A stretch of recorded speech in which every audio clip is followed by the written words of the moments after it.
Assalamualaikum warahmatullahi wabarakatuh. Sampurasun mugia rahayu sabiman. Yang terhormat Bapak Ibu penilai uji kinerja, perkenalkan nama saya Egi Girana, mahasiswa PPG Guru Tertentu tahap 2 tahun 2025 Universitas Galuh Ciamis dengan NIM 8690425208.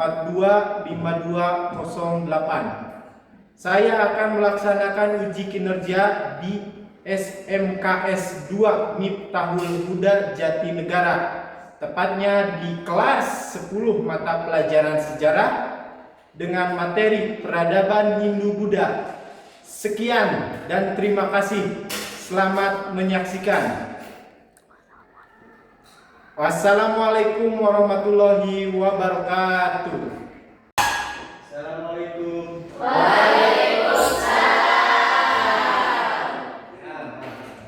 Sampurasun. Ya, ayo sagung dumadi. Gimana kabarnya? Sehat?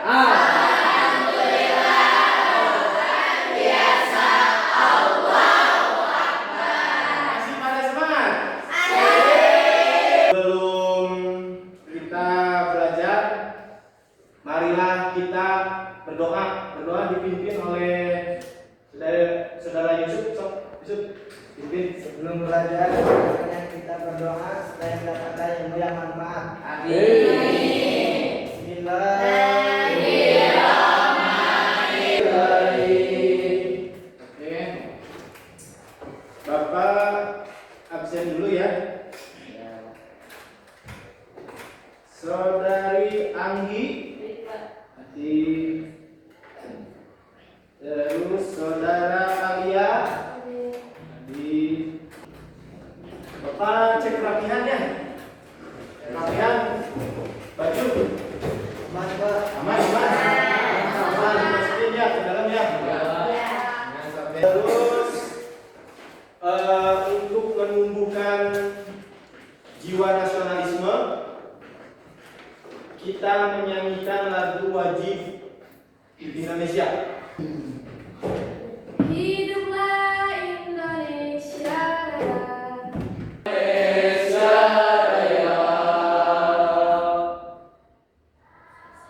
selesai.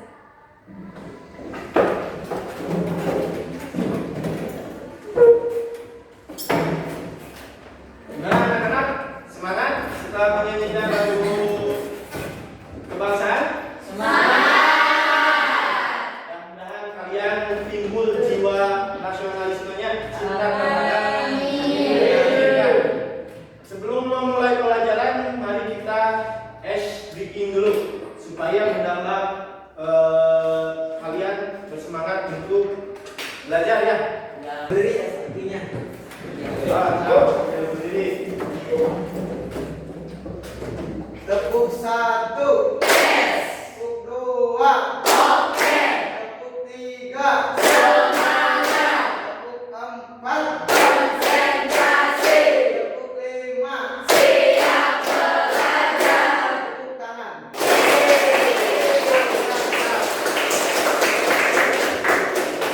Mari. Oke, stop, jangan duduk. Jadi sebelum kita memulai materi, kan nanti Bapak akan membawakan tentang penyebaran agama dan kebudayaan Hindu-Buddha ke Indonesia. Tapi sebelum ke sini, Bapak pengen menanyakan dulu materi yang sebelumnya. Apa sih yang materi yang kemarin kita bahas minggu kemarin? Ada yang tahu? Apa? Manusia berubah, Pak. Oh, manusia berubah. Ada lagi? Cara kehidupan masyarakat praaksara.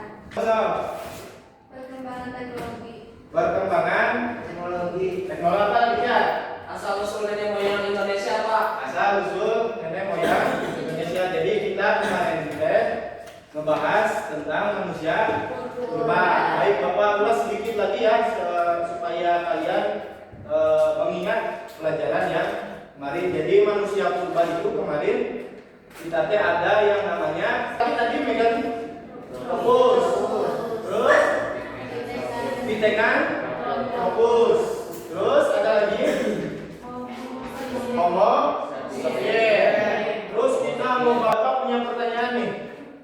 Apa yang kamu ketahui tentang pengaruh Hindu Buddha dalam kehidupan masyarakat Indonesia saat ini? Apa sih pengaruhnya buat masyarakat Indonesia tentang Hindu Buddha?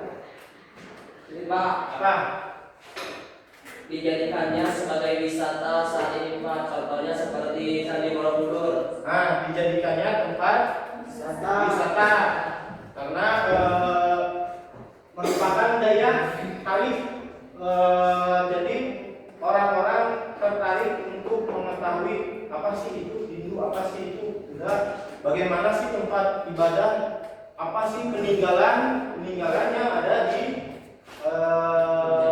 tadi. Terus bagaimana sistem pemerintahan pada masa kerajaan Hindu Buddha?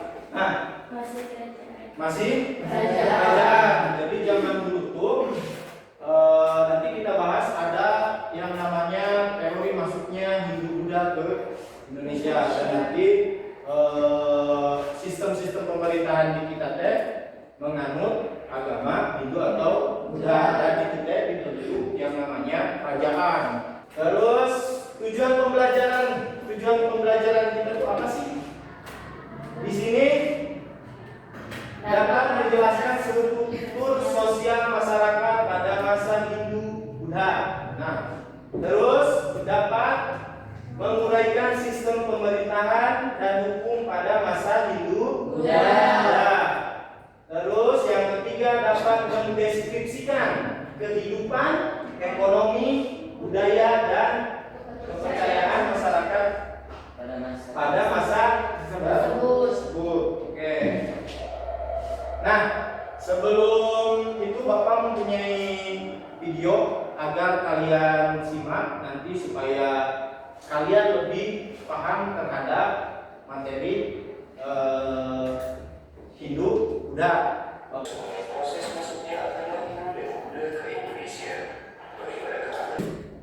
Nah, mana tanggapan kalian setelah melihat video tadi? Ada yang tahu tadi video tadi ngebahas apa? Masuknya budaya Buddha ke Indonesia. Ya, tadi banyak teori dulu tadi dijelaskan ada ya. Oke, kita lanjut ke PowerPoint dulu ya. Nah, pengertian masa kerajaan Hindu Buddha di Indonesia dimulai sekitar abad ke-4 hingga ke-15. Nah, itu awal masuknya. Terus nanti di abad-abad sini itu barulah datang Islam masuk ke Nusantara. Itu kita bahas dulu tentang Hindu Buddha masuk ke Indonesia. Pengaruh Hindu Buddha masuk melalui perdagangan, perkawinan, dan misi keagamaan. Pengaruh kerajaan besar seperti Kutai, Tarumanegara, Sriwijaya, dan Mataram kuno. Oke, jadi gini, kita membahas Hindu Buddha. Buddha ini masuk ke Indonesia tuh tadi ada beberapa teori. Yang pertama ada teori Brahmana. Yang kedua Kesatria.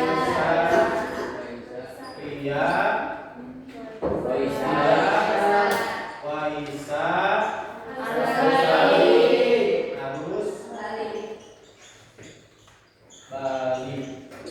Tapi untuk mengetahui ini, kalian agar lebih paham apa sih itu Brahmana, apa sih itu Kesatria, apa sih itu Waisa, dan apa sih itu Arus Bali. Nah, kembali lagi ke belakang. Jadi zaman dulu bangsa Arya dan bangsa Dravida itu menyatu sehingga membentuk agama. Nanti ada yang namanya sistem kasta atau catur warna. Nah, satu warna ini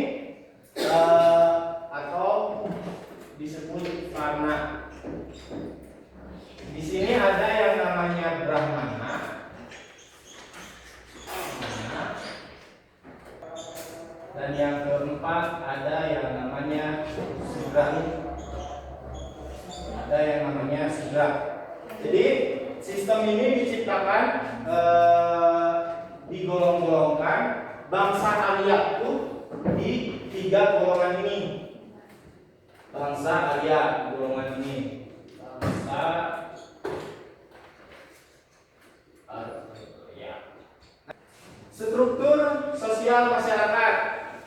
Pertama, golongan Brahmana. Di sini golongan Brahmana, pendeta, pemuka agama Hindu, Buddha. Jadi kalau di Muslimah ada yang namanya ustaz, terus ada yang namanya kiai. Nah, kalau di agama Hindu ada yang namanya disebut namanya Brahmana. Terus yang kedua ini adalah golongan kesatria. Golongan kesatria itu pada kerajaan atau disebut raja atau prajurit. Teori masuknya Hindu Buddha ada 4. Yang pertama teori Brahmana. Teori Brahmana itu meyakini bahwa para orang-orang Nusantara menganut agama Hindu dan Buddha karena teori Brahmana. Dan Buddha diyakini bahwa penyebaran agama Hindu atau Buddha disebarkan oleh kaum Brahmana, ya, oleh kaum Brahmana karena diyakini zaman dahulu bahwa Brahmana ini orang yang sudah mendalami ilmu tentang agama Hindu dan orang yang bisa membaca kitab Weda. Nah, terus yang kedua ada teori kesatria. Jadi teori kesatria ini diyakini bahwa zaman dulu para kesatria yang melarikan diri waktu peperangan datang ke Nusantara. Nah, sambil menetap di sini lalu melakukan perkawinan dengan orang-orang di bumi. Terus yang ketiga teori Waisya. Apa sih tadi Waisya? Bapak sudah jelaskan? Pedagang. Jadi teori ini dibawa oleh para pedagang ke Nusantara. Nah, tadi dijelaskan juga di video karena kepulangannya untuk kembali lagi ke India menunggu waktu cukup lama, menunggu angin. Jadi mereka menetap dulu di Indonesia atau di Nusantara dan melakukan tadi perkawinan terus sekalian perdagangan. Itu yang bisa disebut teori Waisya dari perdagangan. Ada juga yang terakhir adalah teori arus balik. Nah, teori arus balik ini orang Indonesia belajar agama Hindu ke India. Setelah belajar bertahun-tahun lalu kembali lagi ke Indonesia lalu menyebarkan agama Hindu. Oke. Nah, sistem pemerintahan ini dipimpin oleh raja yang dianggap titisan dewa. Hukum berdasarkan dharma, ajaran agama dan adat istiadat. Wilayah kerajaan dibagi menjadi daerah kecil yang dipimpin oleh kepala daerah. Nah, yang menarik sistem hukum nih. Sistem hukum ini didasarkan pada Dharma Sastra, kitab hukum Hindu.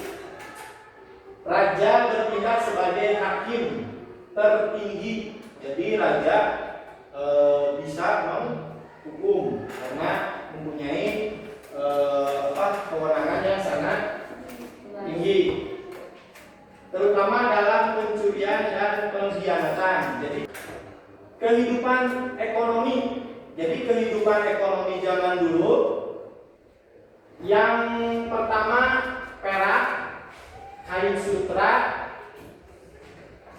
perdagangan rempah-rempah dan emas. Jadi zaman dulu ada yang namanya di kita jalur sutra menjadi tempat pertemuan para pedagang dari luar. Misalkan kalau dari Indonesia mah terkenal oleh rempah-rempah. Nah, oleh rempah-rempah, kalau dari Cina mah yaitu yang terkenal adalah kain sutra. Kain sutra. Nah, kain sutra. Yang kedua, sistem irigasi maju. Nah, biasanya sistem pertanian ini dahulu sangat diutamakan karena menjadi bahan yang pokok. Nah, zaman dulu ketika sistem pertanian irigasi ini maju, ada cerita dari Pulau Warman yang membuat sistem irigasi untuk pertanian. Tiga, pelayaran dan maritim Sriwijaya sebagai pusat perdagangan maritim. Nah, jadi zaman dulu selain daratan, maritim juga sangat menjadi daya pikat karena perdagangan ini melintasi antar pulau. Yang terkenal adalah Sriwijaya. Dan yang keempat adalah golongan sudra. Sok yang mau dicatat. Golongan sudra, rakyat biasa dan para pekerja kasar. Jadi sistem ekonomi juga untuk pembangunan menggunakan orang-orang yang dipekerjakan, yaitu golongan sudra. Nah, kehidupan budaya. Jadi zaman dulu kehidupan budayanya yang pertama seni bangunan, Candi Borobudur, muara, takus dan Prambanan. Jadi zaman dulu adalah peninggalan-peninggalan yang masih ada sampai sekarang yang menjadi daya pikat. Nah, itu teh seni bangunannya sangat megah. Contohnya dari Candi Borobudur. Nah, Candi Borobudur itu adalah pergabungan antara budaya Hindu dan Nusantara. Nah, itu teh disatukan menjadi akulturasikan menjadi satu bangunan yang sangat indah, yaitu Borobudur. Yang kedua, seni pertunjukan wayang kulit dengan cerita Mahabharata dan Ramayana. Jadi di kita juga kan ada yang namanya wayang kulit, ada juga yang namanya wayang golek. Nah, cerita itu teh diambil dari kisah-kisah Ramayana atau Mahabharata. Ada yang tahu kisah Mahabharata? Yang ketiga adalah sastra Kakawi dari Ramayana.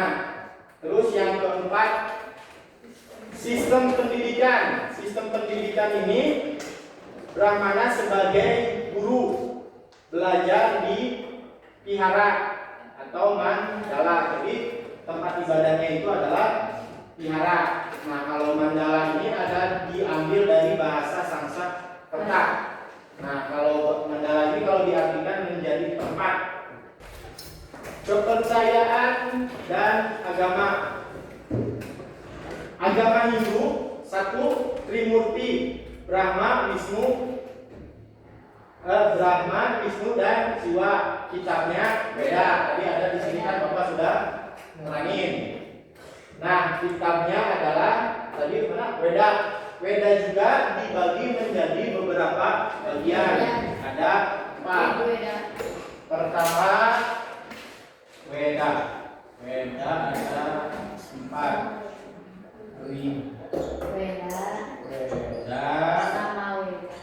Sama kamu pintar nih. Sama Weda.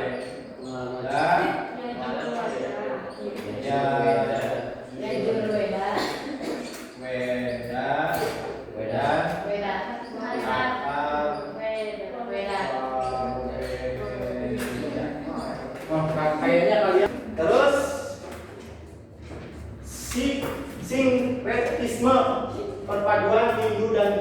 misalnya di kerajaan Majapahit berarti dicampurkan, dan yang diaduk di Majapahit.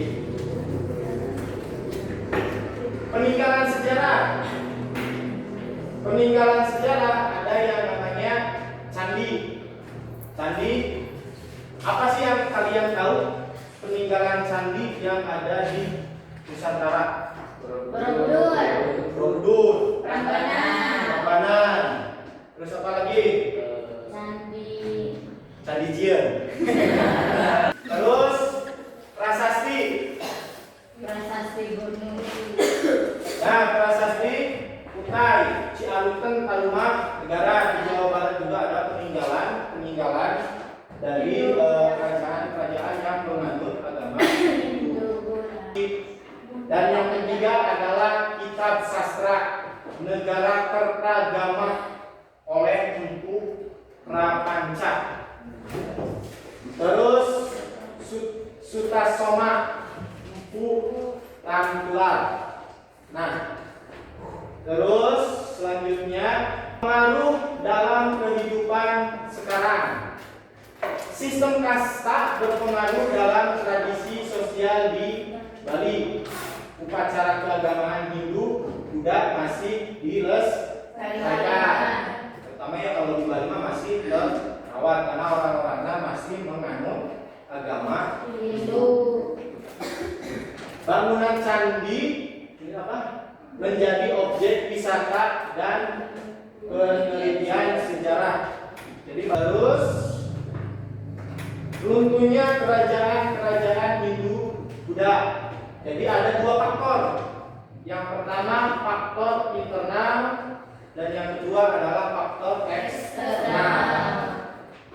Perpecahannya dalam kerajaan akibat perebutan kekuasaan, melemahnya ekonomi kerajaan akibat perang dan bencana alam. Penyebaran agama Islam mulai masuk, kepercayaan Hindu menggeser kepercayaan agama Hindu atau Buddha. Nah, faktor eksternal. Terus tadi Islam mulai masuk menggeser kepercayaan Hindu Buddha. Jadi abad-abad ke-14 atau 15 ini Islam mulai masuk. Nah, apa mempunyai ini kalian harus isi. Jadi sok isi. Semangat, masih semangat? Meskipun sore. Bapak pengen kenal dulu kelompok ini namanya apa? Kesatria.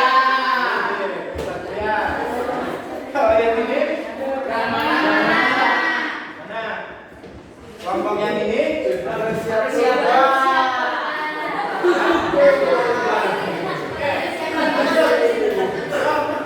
Mulai dari kelompok Bapak pengen kelompok Perkenalkan kami dari kelompok satu yang bernama Satria. Di sini saya Aski sebagai moderator. Ada teman saya Selva, Hananda, Adi dan juga Nika akan menjelaskan mengenai TPS yang telah kita jawab. Nomor satu dari teka-teki sejarah yaitu Waisa. Apa itu Waisa?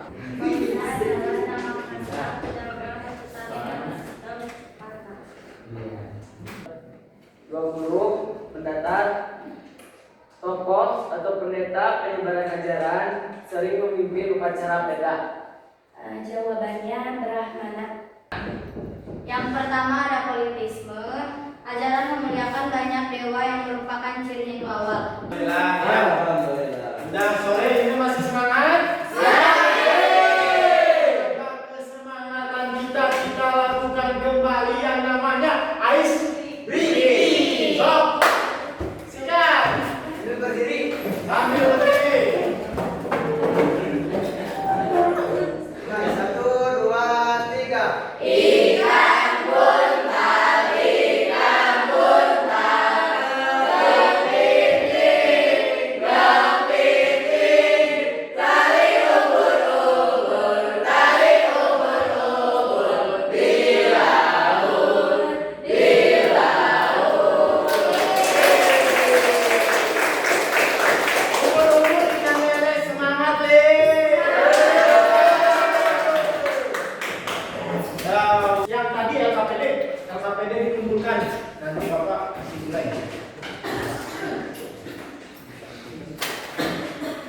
Waduh.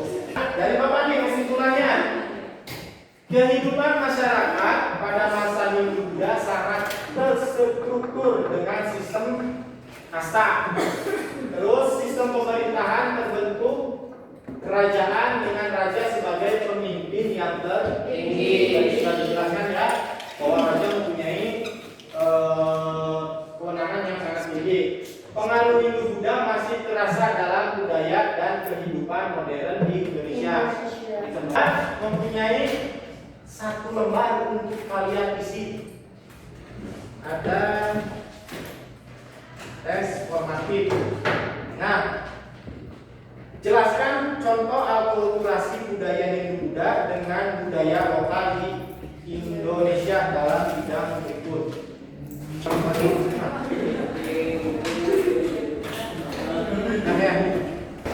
Berhubung tadi Bapak juga sudah menilai ya, jadi yang kelompok yang paling bagus adalah kelompok yang dipegang oleh kesatria. Semuanya kasih tepuk tangan.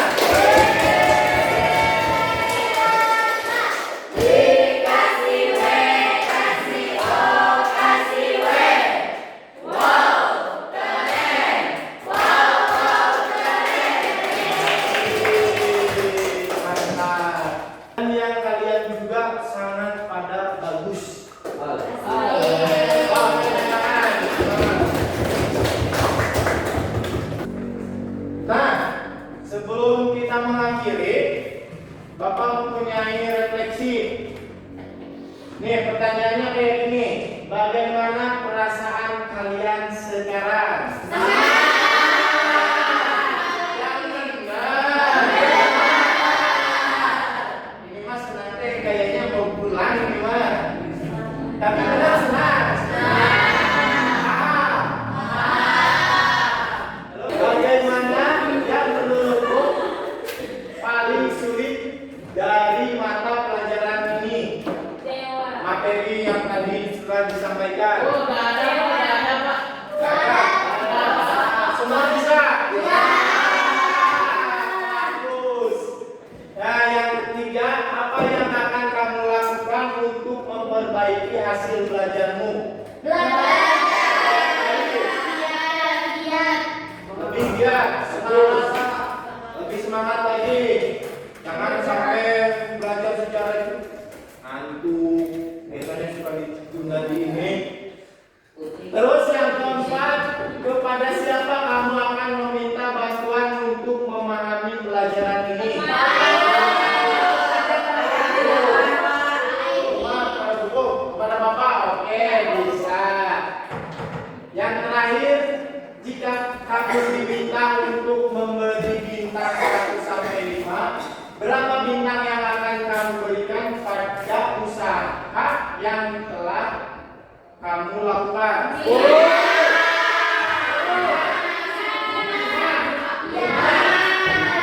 Nah, baguslah. Nah, nanti materi selanjutnya adalah tentang Islamisasi Islam budaya di Nusantara.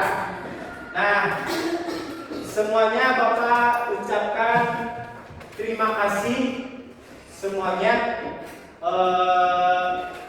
sudah mau belajar. Ini mah kewajiban ya. Terus untuk mengakhiri